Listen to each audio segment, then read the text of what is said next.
Mr. President, word broke late today, early this evening, that there might be some tentative deal struck to avert a government shutdown. What can you tell us? Well, I can tell you that a lot of things have changed, and we'll see what happens. I can't go into the exact deal. I just heard it very quickly coming over to see you. It was between the deal and you, and I had to choose you because I had no choice, right? And I'm very happy I did. But, yeah, they're talking, and we'll see what happens. There's an opposing rally kind of going on at the same time as this rally tonight. Beto O'Rourke, young kind of up-and-comer, they say, in the Democrat Party. He and others say the wall is really about hate and racism. To that, you say what? Well, to that, I say that, number one, very few people showed up to his rally. And this place is packed with thousands and thousands outside. And I guess he challenged us to an event, so maybe this means he's going to have to drop out of the race because this was not a good situation for him. I don't know why he did it. And it has nothing to do with anything other than safety for the Americans, safety for our people, safety for our country. And a wall is a very good thing, not a bad thing. It's a moral thing, to put it in the opposite terms. And we have tremendous support. We're building it right now. We don't even say build the wall anymore. We say finish the wall, because we've built a lot and we're renovating a tremendous amount of old stuff that was really in bad shape, but it had good structure.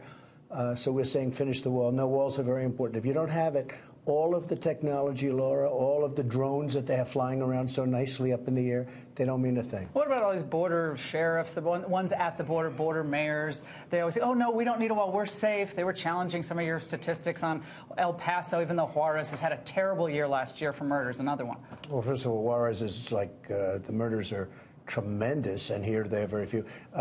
They are not correct. They know they're not correct. And they say the crime was low. Low before the wall. Was very high, and then the wall got built. And, you know, really you should talk about the sheriffs that agree with me, which are like 98% of the sheriffs in the country, maybe all of them. Detention beds, they threw that out. Oh, we're going to reduce the number of detention beds. Yeah. What was that all about? Well, when you do that, and the Democrats came up with that, because that means that you don't detain people that are very dangerous. That means you have to put them out into our society because our laws are so bad. And if you look at what happened and what's been passed over the years in Congress, it's a shame. It's a disgrace. That means we can't just put them back into Mexico or where they came. We have to put them back into our society. In some cases, they're stone-cold criminals. We can't do that. Another good piece of economic news came out today, personal confidence in the economy. I think it's at a 16-year high. Yeah.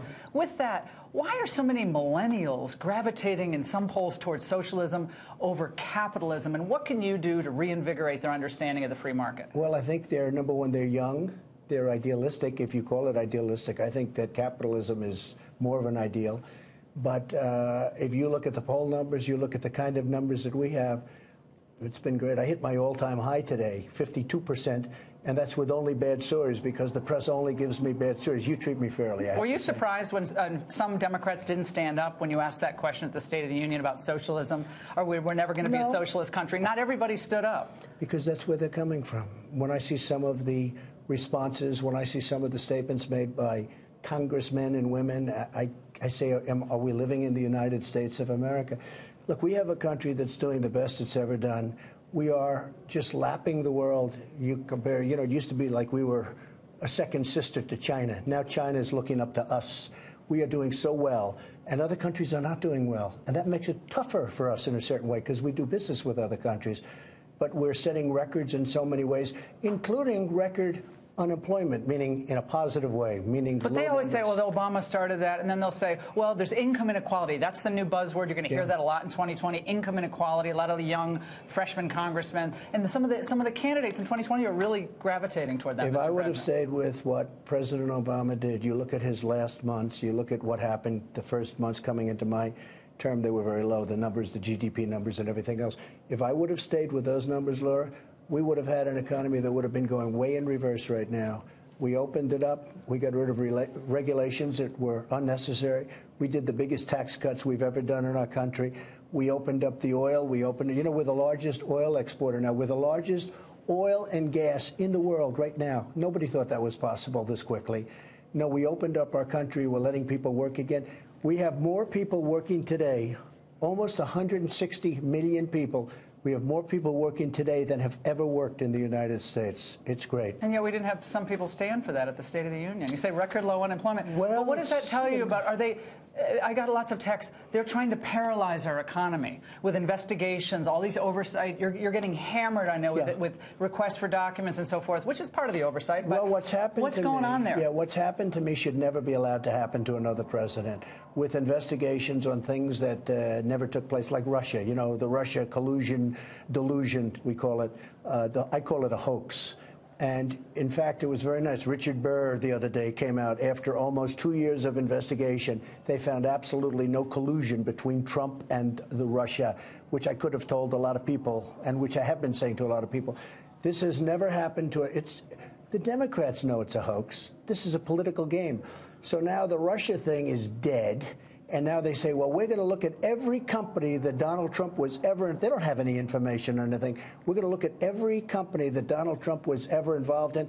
I did great. I made a lot of money. Now they want to go back and investigate every company. We want to go, and we have, I think, 79 different letters from different committees. Democrats. How are you going to respond to these letters?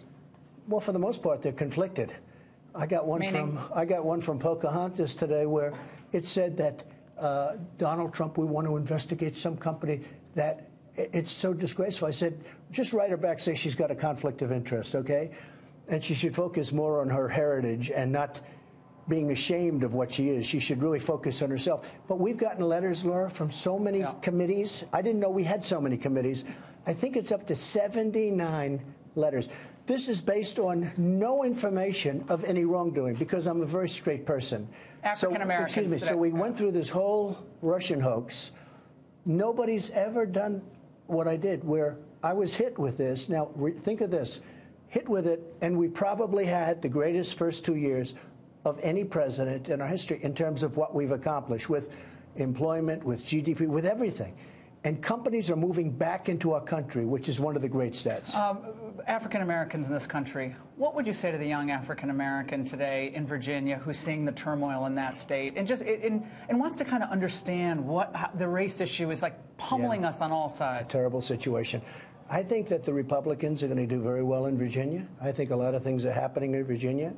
I didn't campaign in Virginia because I was told that a Republican not much, a few stops. Very not much, little, at the very no, end. But virtually not. But yeah, I started looking at numbers. I said, why aren't I there? But I didn't. You know, they sort of assumed that that's a Democrat state, and as you know, I did very well there without having gone. I think Virginia's ready to flip over to something, and I'll tell you, African Americans are coming to the Republican Party like nobody can believe. A lot of things are happening. A lot of very positive things. Should Northam resign? Well, I watched his news conference. It was pretty sad. It was a sad look. Let them figure out what to do. But I felt sorry for his wife.